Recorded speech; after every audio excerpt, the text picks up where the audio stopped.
Welcome, everyone. We are again so excited to have you here.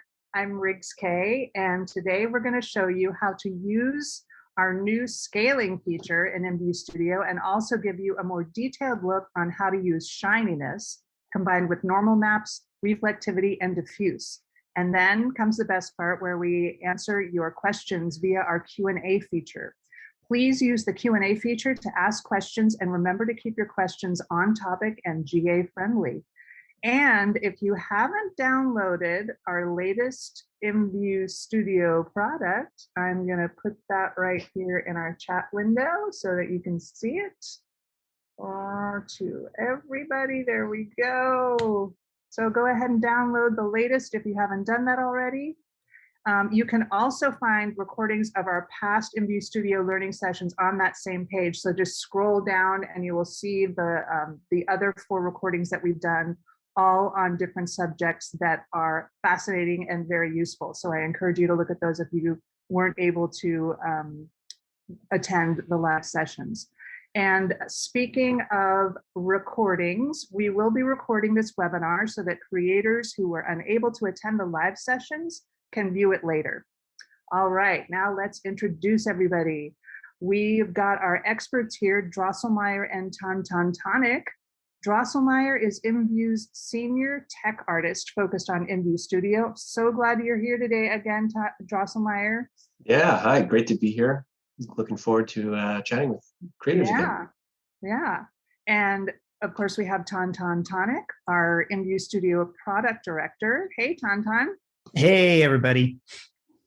All right, so now Ton and Drosselmeyer are going to take you through scaling and best practices when using Shiny. So go ahead and give and start on the scaling demo there, Ton.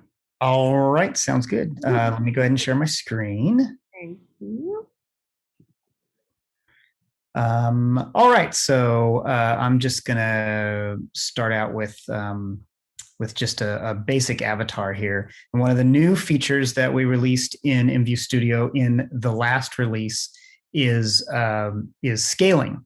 And first thing I wanted to talk about was just a little bit about what is actually being scaled when you use scalars. Back in the old classic client, I'm sure everyone is familiar with buying products that are hand scalars or foot scalars, or even like full avatar scalars. And the scalars sort of came about because my basic avatar that you're seeing here was the original avatar of IMVU in 2004. And over time, people wanted more realistic avatars. And so they figured out in our debug section of our code how to apply scalars to the bone structure of our avatars. And by applying scalars, or what we can call multipliers, to the bones, it inadvertently adjusts the mesh that is attached to those bones as well. So we're actually calling these bone scalars because that is the thing that you're scaling. And then what it will do is it will adjust anything that's attached to those bones, like clothing products, for instance. What I'm deriving from here is just a simple t-shirt. But if you're deriving off of a product, you can apply a scalar to any part of the bone structure of a bipedal bone structures. That's like the male skeleton or the female skeleton. So even though I'm just deriving from a t-shirt, I can actually have a scalar to my arm. I can add a scalar to my feet. So you can have these bone scalars carry with you across to the rest of the bone structure. It doesn't necessarily have to be just what body part that you're editing. So let's drop over here down to, I already have it selected. Drop down here to bone scaling. It's going to be the last selection. It looks like this down here. You're only going to have one selection here, a bone scale. And if you come over to the right and press the little plus key, you get a bone scale component. And you can scale on the X, Y, or Z axis of that bone. And these scales are actually multipliers. So for instance, if I wanted to apply a scale to, let's say, the avatar's arm, I would go and find, let's see if I can find this quickly. I'm going to start with the elbow, the left elbow, and I'm going to apply if I want to make from the elbow down to my fingers half the size, I would add a multiplier of 0.5 on the X, the Y, and the Z axis. And then when I preview that, if you notice yeah, left elbow. Yeah. Their left, not yours. Yeah. If you notice, that doesn't look quite correct. Hold on one second. Let me start this over again because I think I was in a different mode. Let's try this one more time. Let's go over to the left elbow and scale 0.5. There we go. That's better. There we go. Yeah. I must have had something else applied while I was playing around waiting for the webinar to start. I shouldn't be doing that. So this gives you an example from the elbow all the way down to the fingertips. It's applying a scaling of 0.5. Now, what that means is that the bone hierarchy from the elbow all the way down, it's going to apply the same scalar to all of the child bones. And just as a little tip, I'm going to move over to this this IMVU help page that one of our senior creators, Lestat, actually put together last year, which will just give you an idea and a reference for what the parent and child bones are. And this is a really, really good reference. I actually use it myself, and we're eventually going to put this reference into IMVU Studio itself. But if you notice, the elbow is my parent bone, and my child bones are the wrist, and then all the way down to the hand, and then all the way down to the thumbs, and all the way down to the tip of the hand. So those are all of the child bones.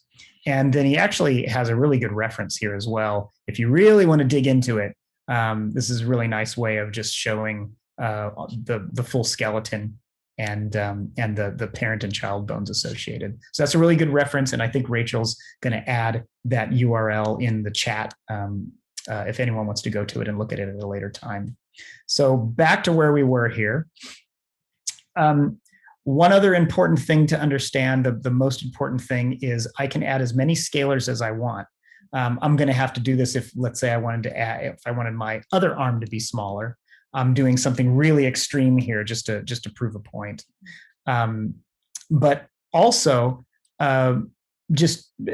hypothetically, if I wanted my arm to be really small, but I wanted my hand to be back at a normal size, I would add another scalar and probably go from the wrist, right? So I would find the wrist bone. There's the left wrist. And from the wrist down, I want to make my hand back to a normal size.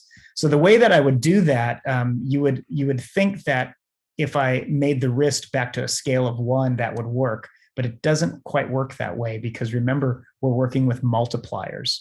And since 0.5 is the multiplier that's carried over all the way down to the child bones, I need to actually add a multiplier of 2, because 2 times 0.5 actually equals 1, in order to make that hand back up to a normal size.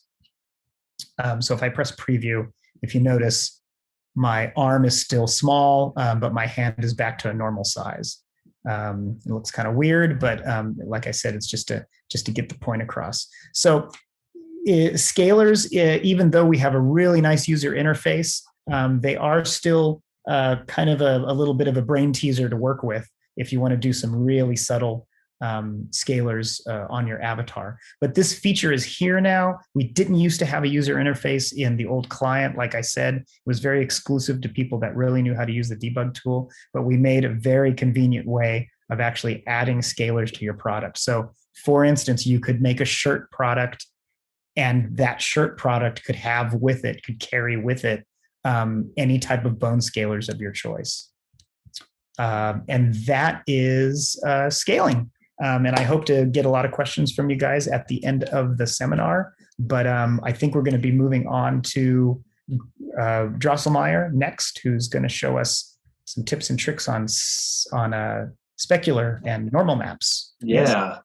Yeah, that was great. Thanks a lot, Tonton. You're welcome. And I'm gonna good explanation of scalars. Delete these because I don't want my arm to look like this forever. Okay, I'm gonna take over the screen here. All right.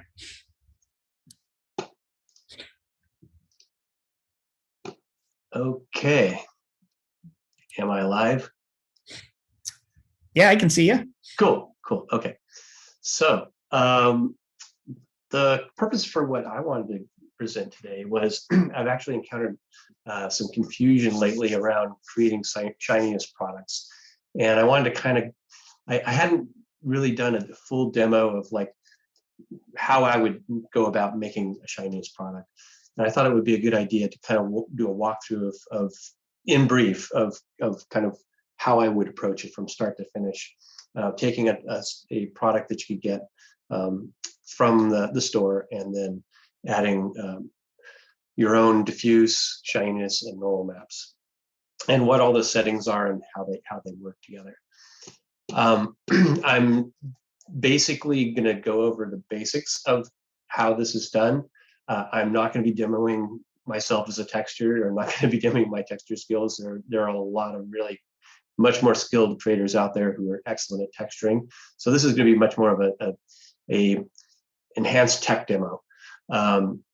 So kind of provide a basic workflow and just one workflow. This is just a workflow that I came up with that I think will maybe help people get into the process of making Shininess products and be successful.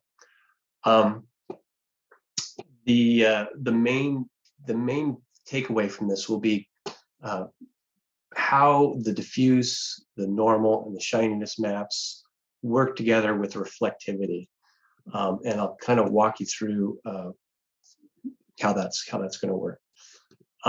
We will supply. I'm going to be having some source files for this. I've got this product here. There's nothing on it just yet, but the product, the files I used to create this product, all this will be posted with the session once we post the session. And actually, I can put a link to the product that I'm deriving from right now in the chat.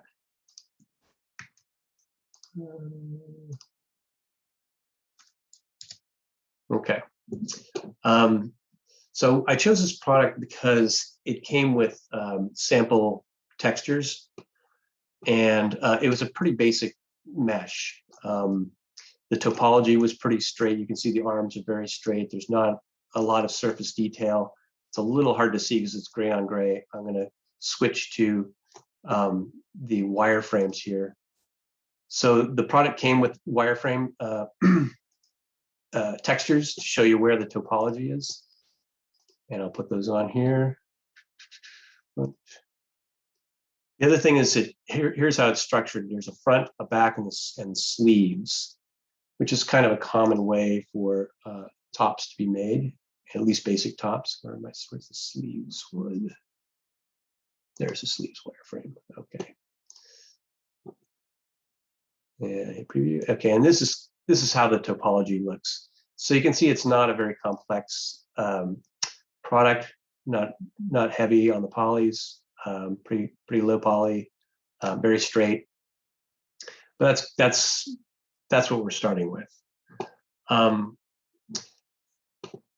So before I get into the details of how I approach this, I want to go over some key things. Let me switch back to the gray because I want to show you one other thing. Okay. So some of the key requirements for Shininess are one, and this is probably the most important one, is rooms need to be lit. They need to have lights in them. We have updated all the preview rooms for all the next platforms, so desktop, web, mobile, studio. They all have now the same lighting rig in them. And it's the same lighting rig that's in a couple of rooms that we supply to you. So you can set those as your default room in Studio. I've got one of them set here, but why is this? Okay, there we go. So what those rooms are, if I go here to the inventory, select rooms, there are these two rooms here. There's this one called Preview Room C V2 Furniture, or PRV RMC VO2 Furniture, and Preview Room Dark C VO2 Furniture, PRV RM DRK C V2 Furniture. And that's the one I have selected here. Both of these rooms have the same lighting rig. It's the same lighting rig that's used, as I mentioned, in all the next platforms. And the only difference between the two of these is one is light background, one's a darker background. I've chosen the darker background because I kind of like it better, and it's a little easier to see the products that way. And what I've got on this guy right now is basically just a gray, 50% gray diffuse map. And you can see there is some light affecting it. There's some shading around the curvature of the product. But other than that, it's pretty boring. But you can see that there are lights in here. And that's going to be critical for making products with shininess, is either a room, a furniture product that has lights attached to it, or other avatars, but there has to be lights in the scene. And so choosing rooms that have lights is going to be important to show off your shininess products. The other key requirement is, as I mentioned, it's really a balance between diffuse, normal, shininess, and reflectivity. And you want to kind of work with that balance and getting the correct amount of value in your diffuse map, getting a normal map that works correctly. You have to have a correct normal map. If you don't make a normal map correctly, you will end up with a lot of weirdness, unpredictable results. If you throw like a regular RGB texture into your normal map, or you put a grayscale texture, I've seen grayscale maps in normal maps, you'll get very unpredictable results. So you have to make sure you can make a normal map correctly. And we have a tutorial about that. We'll link that in the session when we post the session too. And that's it. The other important info is, and I'll show this in a little bit, that normal maps don't actually increase or decrease the shininess. They just provide a bumpiness to the surface of your product. The other critical thing is shininess will not work on classic. This is a next feature only. So if you do a bunch of shininess work here and you try and view it on classic, you will not see the same result because shininess and normal do not work, and reflectivity do not work in classic client. Okay, so the demo. How I went about this is I started with just basic colors for each, or basic maps for each diffuse, normal, and shininess maps. And for the product that I started with, I wanted to pick a color, like a base color for the diffuse that was pretty close to what I wanted the finished product to be. Now the finished product looked like this. Let me throw, or the original product looked like this. Back, that, front, and where's the original front? Front and sleeves, original sleeves. Okay. So this is what the original product looked like. And it's not bad. I mean, it looks pretty good. It's got a nice effect on it. But the main difference is this shininess that's built into the diffuse map is not changing. It's not dynamic. And so as I move the camera around or move the avatar around relative to the scene, I'm not getting anything dynamic going on at all. So really that's the purpose of why you'd want to use shininess. You want to make this look a bit more dynamic and have some pizzazz in the room. But this is what I started with. So the first thing I wanted to do is pick a normal or a diffuse map that gets pretty close to, I'm not going to try and colorize this. I'm just going to try and stick to kind of the look that I've got that was on the original, but give it some shine normal. So I want something that's going to be kind of the same value of the jacket itself, which is a pretty dark color. I'm not going to go 100% black, but I'm going to go pretty close. And so what I did is I started with a diffuse color that, let me see if I can get here. Starting, yeah. I picked a diffuse color that, well, let me get all the maps loaded and I can show you what the starting colors were that I started with. So front, starting, and back, starting. I can sing a song while you do this, Drossel, if you like. Yeah, that would probably be good. I'd love it. So I was hoping you guys would say no. I'm not singing any songs. Sorry for the fault. Yeah, so this is the starting color I came up with, and it's RGB 131313, which is about 5% gray. It's darker than I would anticipate, and there's a reason for that, and I'll show you why that is. Oops, I want to go down to shininess. Okay, so starting shininess there. Starting shininess there. And starting shininess there. My computer goes really slow when I've got Zoom and Photoshop and Studio going all at once. Oh wait, I missed one. Where's these leaves? There we go. Starting shininess. Okay. And how I came about kind of what I wanted the starting shininess to be was kind of thinking about how shiny do I want to make just the overall look of the jacket be. Like for the shiniest parts, other than the zippers, and I'll come to that, the zippers and the buttons, the really shiny parts, just the general quality of the leather surface.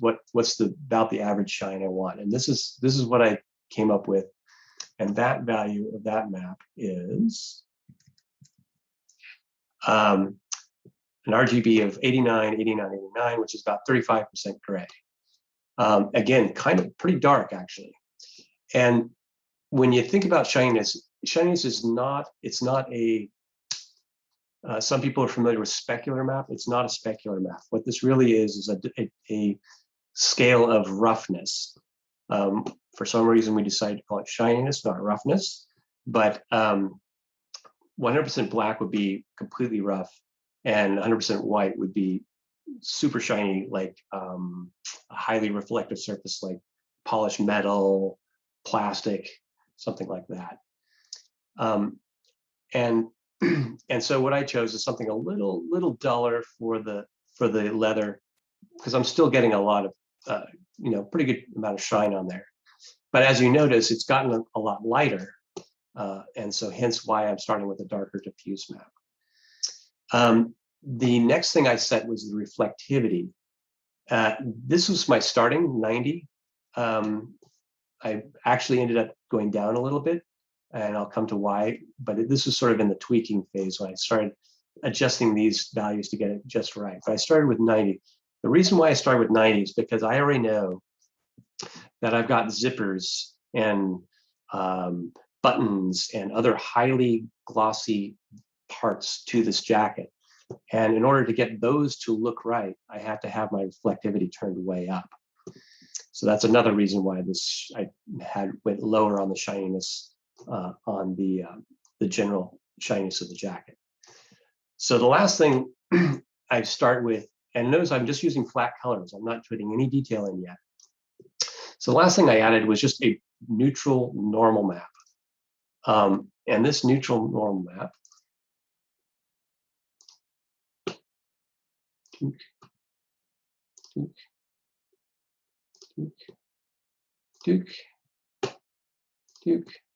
I have to make, yeah, I have to make sound effects. Studio doesn't have sound effects yet. I think we need to add that, Drossel, or Tauntaun. Did it update? Yeah, as long as I don't have to sing. They should be singing sound effects. Okay, so I've added my normal maps. I noticed nothing really changed. Oh, except, yeah, nothing really changed. It stayed pretty much the same. Now, this is because, as I mentioned earlier, the normal map doesn't actually alter shininess. So what I'm going to do here is, you'll notice at the shoulder, now there is kind of, let me see if I can get him. Yeah, here's a better view. So at the shoulder, there should be a seam here where, or there is a seam where the back and the front meet. So I'm going to take the front and I'm going to remove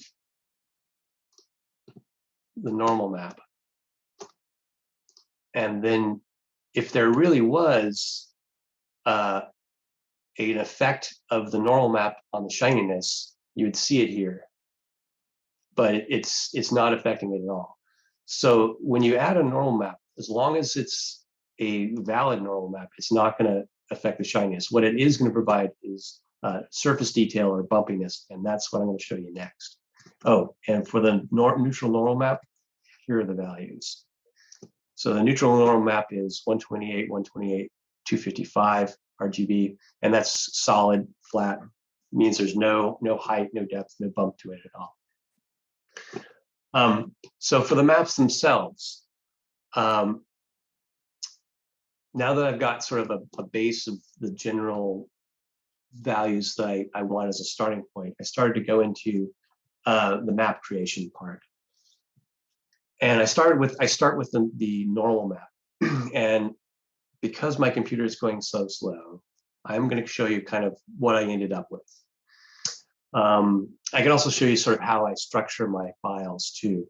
So this is the height map that I use to build the normal map or make the normal map from. So height map determines the bump by the values. So things that are darker, the darker areas will appear lower, and the lighter areas will appear taller or higher in your bump map. And I made this map by first starting with a background color. We'll see how this performs here. In this case, it's solid black because that's going to be our lowest point. And then I got a texture I found online from a non-copyright. This is a free source file of a leather texture, and I don't even remember where I got it, but I grabbed it from royalty-free, copyright-free leather texture, and I took all the color out of it, and then made it grayscale, and then put it over my black map and adjusted the opacity, set it to screen. This is where I'm not demoing my texturing skills, but kind of more just how I built this map. I then took the zippers and details from the original map and isolated them and used that as a screen overlay as well. And then I made a black copy of that to add a little depth behind them. So now you have a place where I can zoom, dare I zoom in on this? So there's without the black, there's with the black. The black is going to drop back and the white is going to come forward. So when you get sort of from this grainy area to here, you'll get a little indentation and it'll pop back up. That's the idea. Here. And let's see then. So I've got my text, my general texture. I added the detail. I added some bumps and folds. So these, I was kind of using the shine from the original map as a guide, but I painted my own sort of bumps and folds that are in the jacket. And these are to represent sort of the peaks and then the areas around would be the valleys of the surface of the jacket. And then the last thing I did, I added a little bit of detail here. So that's how I made that map. I then, in Photoshop, just copied this whole group that I have all these layers in and made a copy of it and flattened it. This flattened version. And then I ran the, I'm not going to run this tool because it's going to grind my computer to a halt, but it's in your filters, 3D, generate normal maps. And we have a tutorial on how to do this. So I'm not going to go into the details of that, but here for this one that I made, these are my settings. I had blur at 0.01, very low, so I could keep the detail. I put the scale kind of low. I didn't want it to be really super dramatic bump. And then I just kept the default of 20% of the contrast details. That was my, those were my settings. And then I produced this normal map. I then applied this normal map to the front. This is the front. Let's see where it is. Check it back, check it front. Okay, yeah. And then I got this. So now what I'm getting is some detail. We've got these little buttons. You can see the zipper. You can see the zipper pocket. Hopefully that's coming through on the video. You can get some of the graininess in the detail of the surface. There's a zipper pocket. There's a little zipper pocket here, but there's no color on this yet. I'm just trying to find out if my bit, oh, come on, move your arms. Arms down, please. I should have gotten a pose that doesn't move. But anyway. That's why poses are such a good idea, huh? Yeah, I highly recommend that. If you do a lot of clothing, get like a neutral pose of some sort where you can stop the avatar from moving. But anyway, I've added the detail and got that kind of where I wanted it. The next thing I worked on was the shininess. So going back over to Photoshop, I have a shininess group here. And this is what I came up with. I basically took the normal group that I had, this height map group, and copied it over to a shininess folder and started working with that as my starting point for the details, because a lot of the same things apply. The zipper, the seams, the folds, and the leather texture. So then what I did is I basically just adjusted these things. I edited out some details. I softened some details. I accentuated other details. I accentuated the folds a little bit, and then got this shininess map. So let's go ahead and see what it looks like when I add the shininess map that I made. Where's jacket front diffuse? Jacket front shades. Okay. Oh, it looks like I actually, yeah. So this one, I turned down those bumps and folds quite a bit. Oops, didn't want to do that. Close that. So, try this preview. All right. So now you can see that along the zipper, I've got some shine. And even sort of on these areas which might be, where the jacket gets a little worn, it's a little shinier. So you got a little bit more shine on those folds areas. And then the zippers are really starting to shine a lot. But the problem is when the shine gets at an angle like this, it's still very black. And we don't really want that because those shiny areas should be lighter than that. And this is where the diffuse comes in. So once you've got your normal where you want it, your shininess where you want it, then you move to your diffuse. And for the diffuse, again, I started with the normal map as, or the height map rather, as my starting point. And then I just modified it some. And actually, here, I really toned down the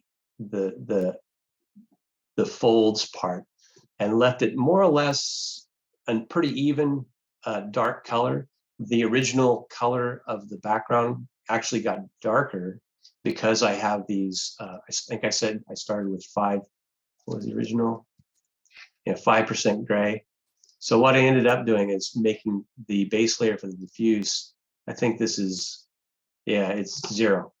And again, that's because I'm adding these details on top. So the leather is there, but I've turned this way down to like 10%. Kept the zippers bright because they tend to be bright in reality.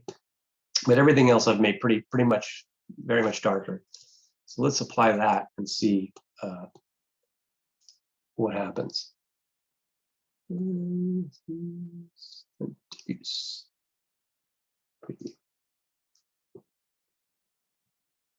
Right. Okay.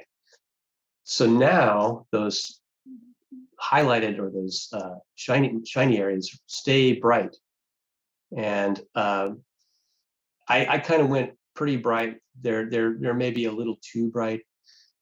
If you're making really shiny jewelry, you kind of want to avoid going too far toward white. But in this case, I was just a little carefree and got them pretty bright.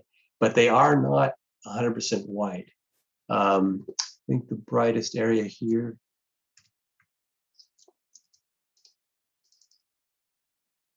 Yeah, the zippers are a little brighter, but even this is a little bit of gray. This is about, what's this gray set to?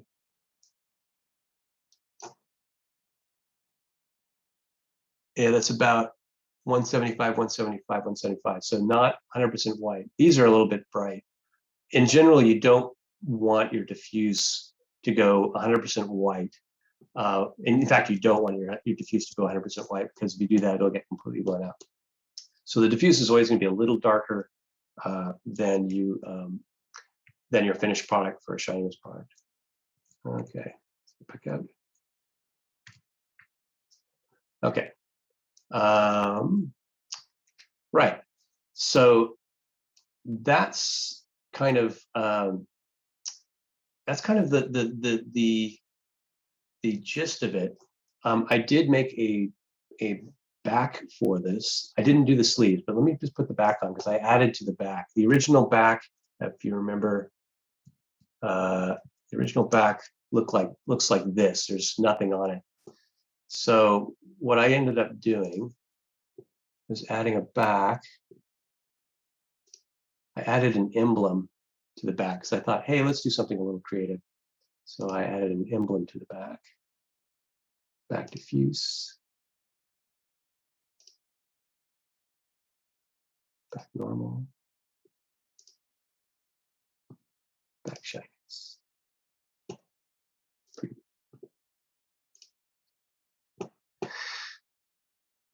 Bam. So I thought let's add an emblem to the back. So found this emblem online. It's free, freely distributable. And then I added it to my in Photoshop. I added it in there and made it into, used it for my bump map, my Shininess map, and added that in. So I just thought that would be easier to sort of show up the difference between this less shiny area of the jacket and then the really shiny area of the of what I wanted to be sort of a silvery emblem on the back. I can show you the normal. Let me show you what this looks like in Photoshop. If my computer doesn't completely come grinding to a halt.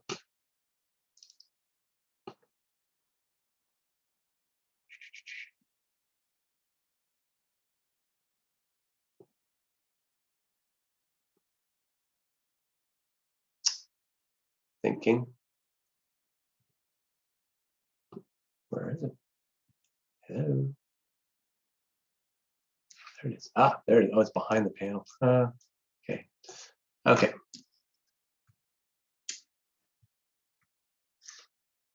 So this is the normal map without the emblem. Let me put the emblem in there. So I made this emblem, and you can see how sort of the center part is white. It fades out, it gradients out to the edge, and there's a little sort of dark outline which makes a little divot around the edge. For the normal map, or that's the height map rather. For the shininess map, come on, the emblem looks like this. Now again, this emblem is the base color of the emblem.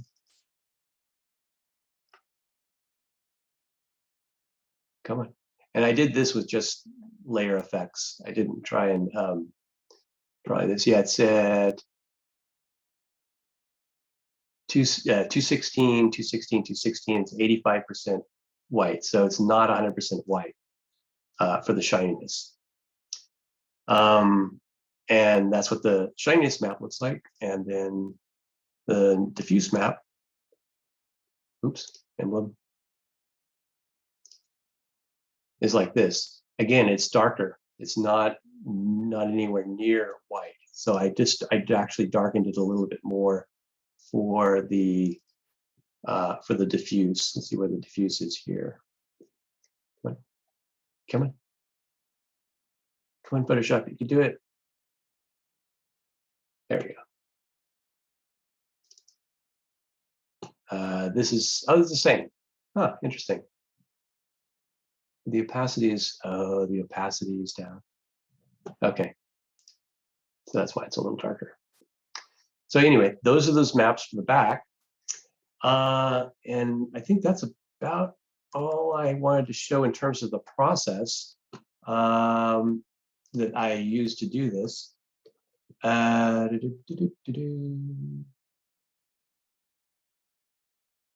Just reading through my notes here. Right. Yeah, no, I think that pretty much describes it. The main thing is in the diffuse map, you want to, for the shininess products you make in Studio, you want to avoid putting too much of that shine in the diffuse map and let the shininess map do that work and the bump map do that work. And then you use the detail in the diffuse map for the shine just as a subtle tweak to the value. Let me shininess. Yeah, computer's starting to crawl now. Okay. Oh, that's not the. Oh. Okay. I guess I didn't update these values. Yeah. Okay. Yeah, I don't have the finished PNG of that, so I have to go back to Photoshop for that. So yeah, looking at this diffuse map, it's pretty dark. The folds and things in here are very subtle. You really want to use the shininess and normal map to get there, and these folds and things that are in the diffuse map are just there to add a little bit of color, a little bit of accent to it. So actually one thing I wanted to bring up was kind of a problem with this product in using shininess is that, so for this chest area, the chest area is part of the product, and it's actually I wouldn't want this to be shiny at all. And unfortunately, you can't make something that has shininess be not shiny at all in some parts. There's always going to be some amount of shine. So I do have, let's see here, sleeves. The sleeves part is actually the sleeves and the chest. So I'm going to put there's actually a starting shininess here. So what this is so the map itself, let me apply it.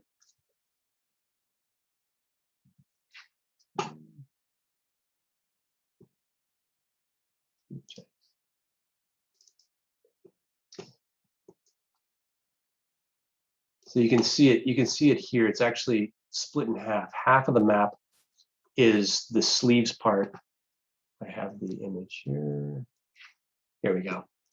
So this is the original sleeves texture, and half this image. So this half here is the actual sleeve. This half over here is the shirt detail. So it would be in here. And I put as my starter file something that was entirely black, where the shirt would go, and then the starting value for the sleeves. And you can see that even though this shininess is totally black, you're still getting some shine here. And the only way to get rid of that is to turn down the reflectivity, but we don't want to do that because we want reflectivity on the arms. So if I was a mesher, I would advise making different materials for things that you want shiny and things that you don't want shiny.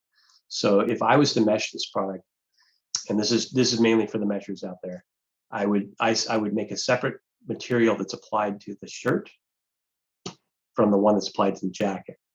And I might even go so far as to make a separate material that applies to all the shiny bits, if you could isolate the shiny bits, and then the sort of less shiny bits.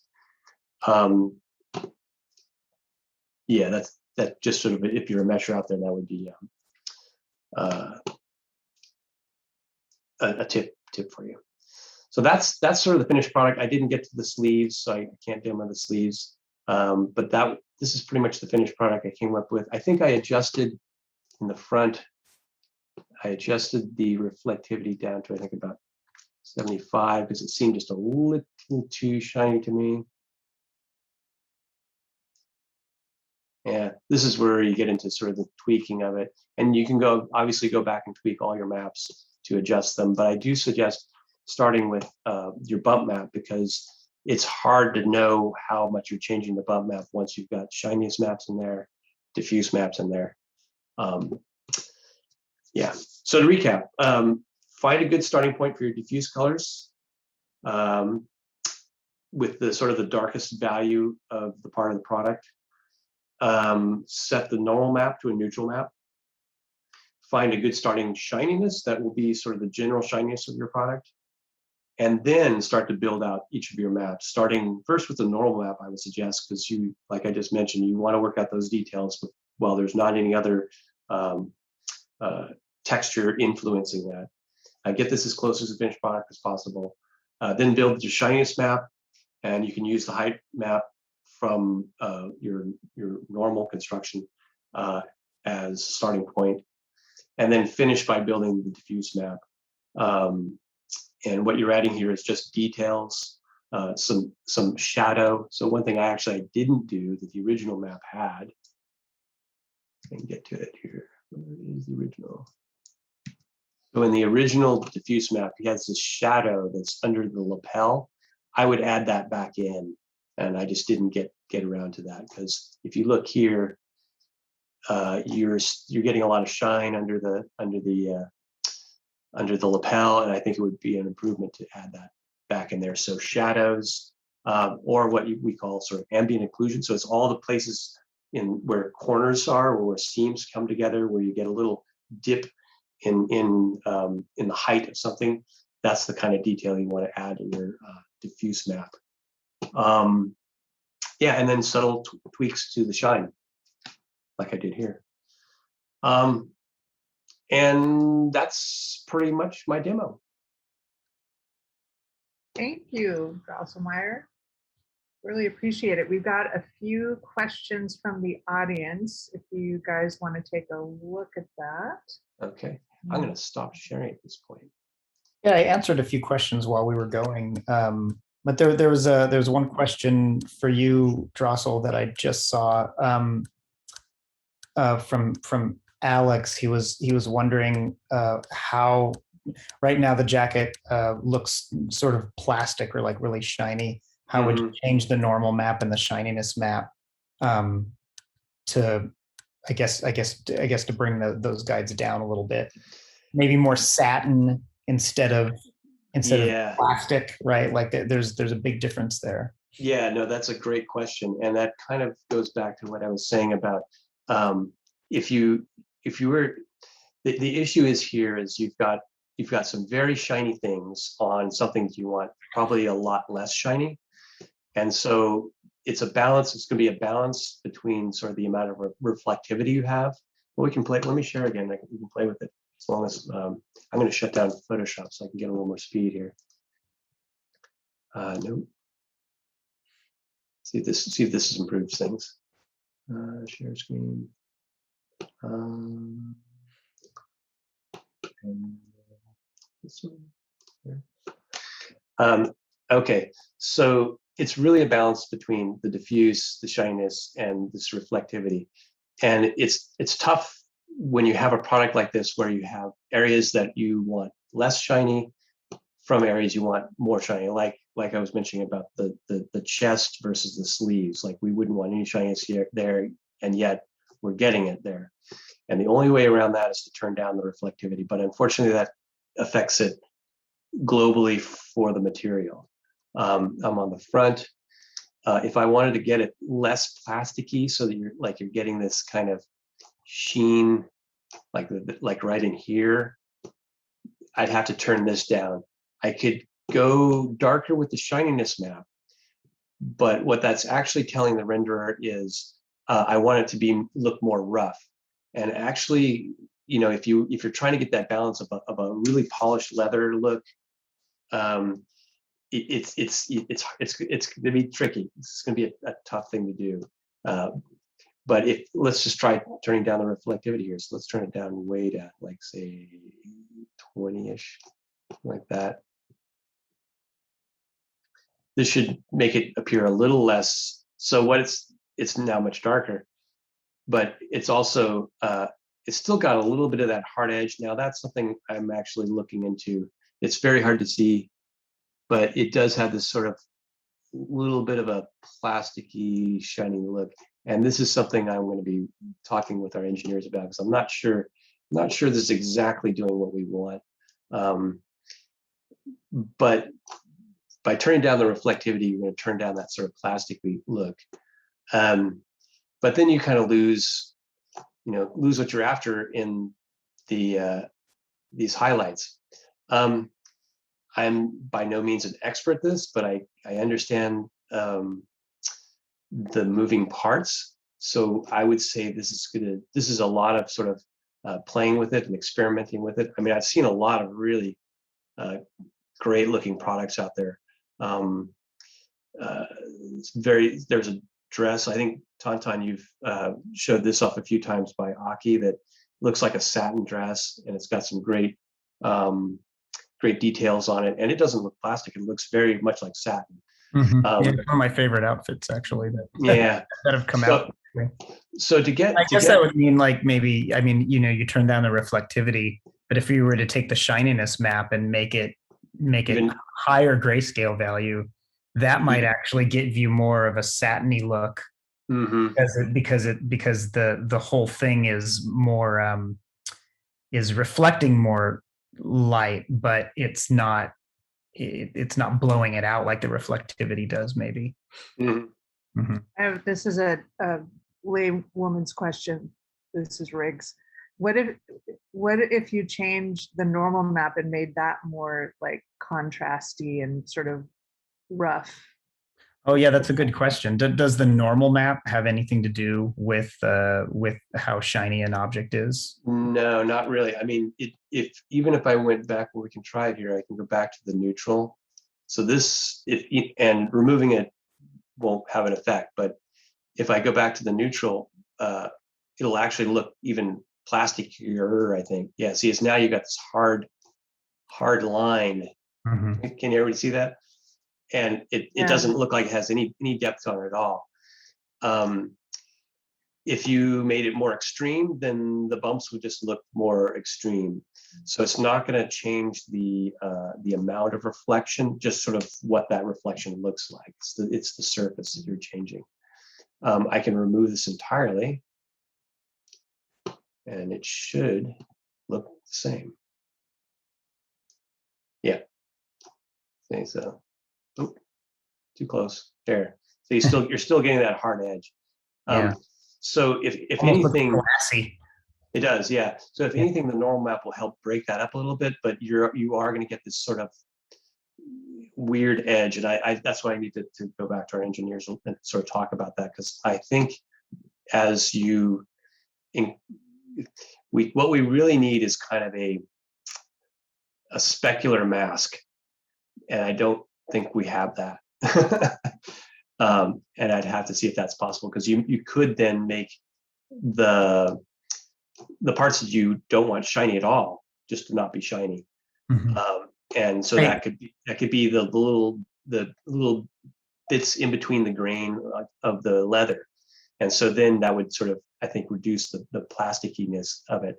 But the problem is that you're fighting it with this particular product, and this is actually a good product to show that off with. Is you have these things that you want highly shiny that are like meant to be polished, but then you have the surfaces you want less polished. So it's kind of a compromise between, well, I want it shiny enough to show off the polished bits, and that's probably why I turned this down in the first place from 90.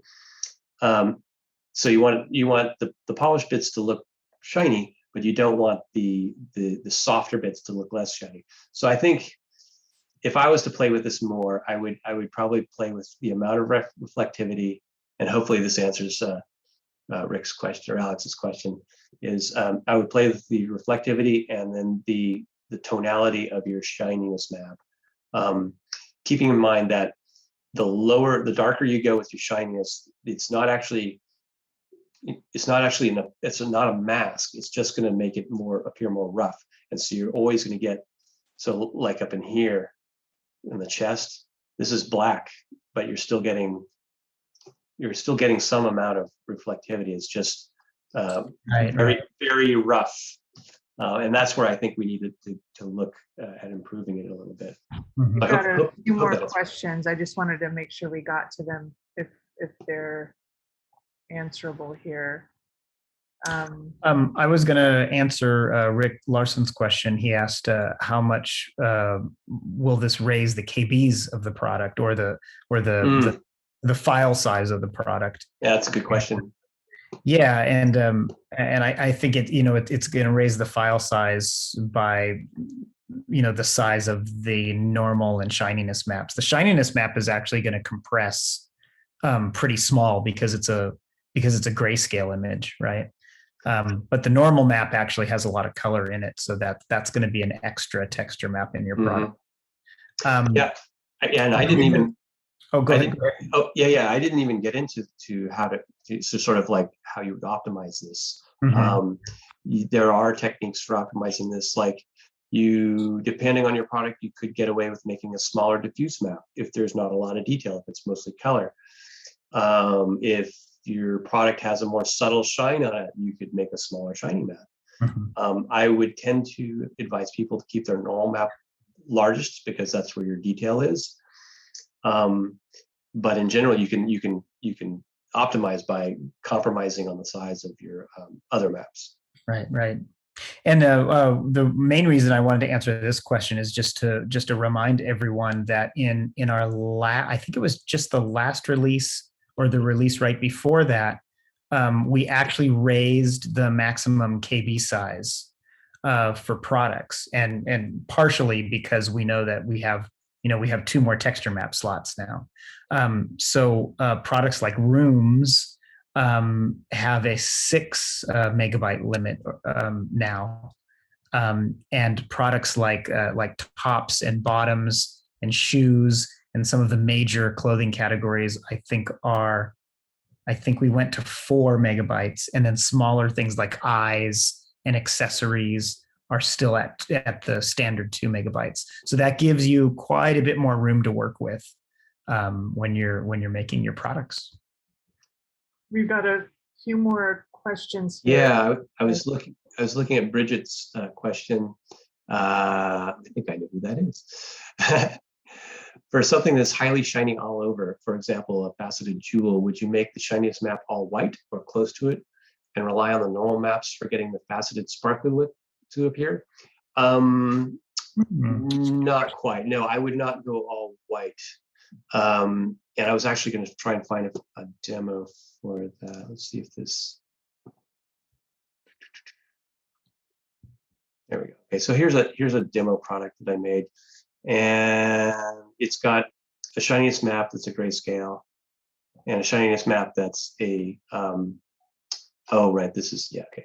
So this is, I forget, diffuse shininess. Okay, so the shininess map is mapped to the circumference of this torus, and the diffuse map on this is actually, it's not actually grayscale, it's actually set to one of these values, and I think it's 50%. So if I do 5, yeah, okay, so it's actually 50% gray and diffuse, but as you notice, the closer it gets to white, the more it gets blown out. So if I set this to say 100% white, which I think I set to 1, no, that's black. Oops, try 9. Yeah, okay. So I think this is 90%. Yeah, or maybe it's, yeah, I think it's 90%. It's either 90% or it's 100%. It's pretty close to white.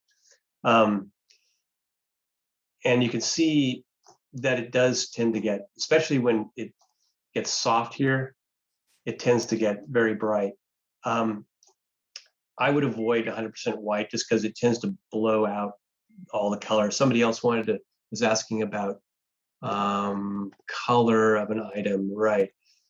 Alex was asking about if you wanted something with shine on it, but you don't want it to shine all white, like a gold shiny object.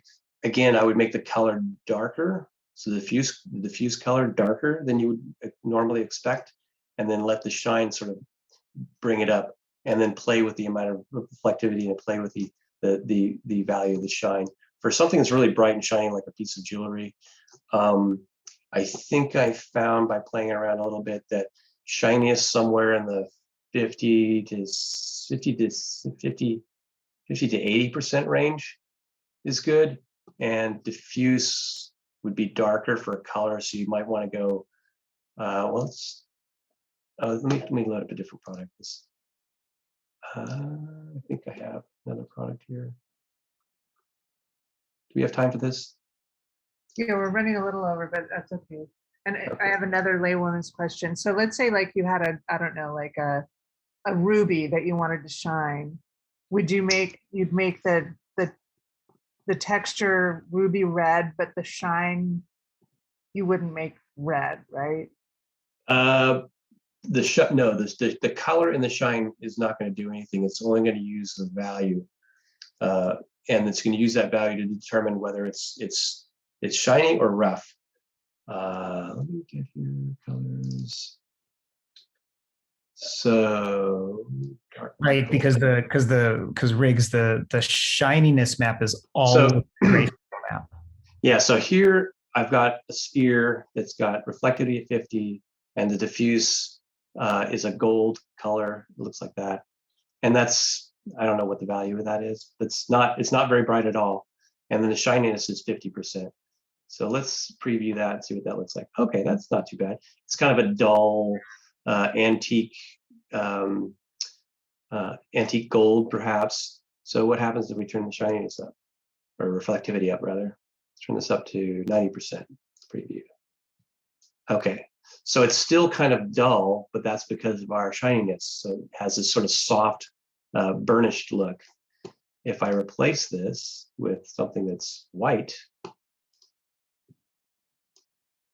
wow, okay. So the highlight gets really blown out. So you kind of want to play with these things. I would say stick to something, in the 90, let's try 75% gray. So it's getting, and this is, whoa. This is, this reflectivity is still a little high, I think. So maybe go down to 80, like that. It's just playing with it. You have to find the right balance. But yeah, for something that's highly shiny, you typically would want to keep your diffuse color a little darker than normal, so it doesn't blow out to white. It's a little tough to see on the sphere because it's obviously a perfect sphere, and most products are not perfectly round, and so you might get more highlights on our irregularly shaped object. But I would say typically keep your diffuse values darker than you'd expect, and your shininess somewhere plus or minus 75% gray as the average. And then obviously you could have higher highlights in here and lower lights in here, but you wouldn't want to go 100% white.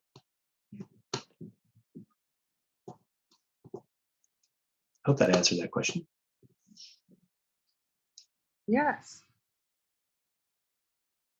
Thank you so much, you guys, for sharing your expertise about IMVU Studio and about shininess and scaling. I certainly learned a lot. And thank you, everybody, for attending. We really appreciate your interest in learning more about IMVU Studio and about the new features associated with IMVU Studio. We will be doing more of these learning sessions, so keep your eye out. Have a wonderful weekend, everybody, and we will talk soon. Thanks, everybody. Thanks, folks. Bye-bye.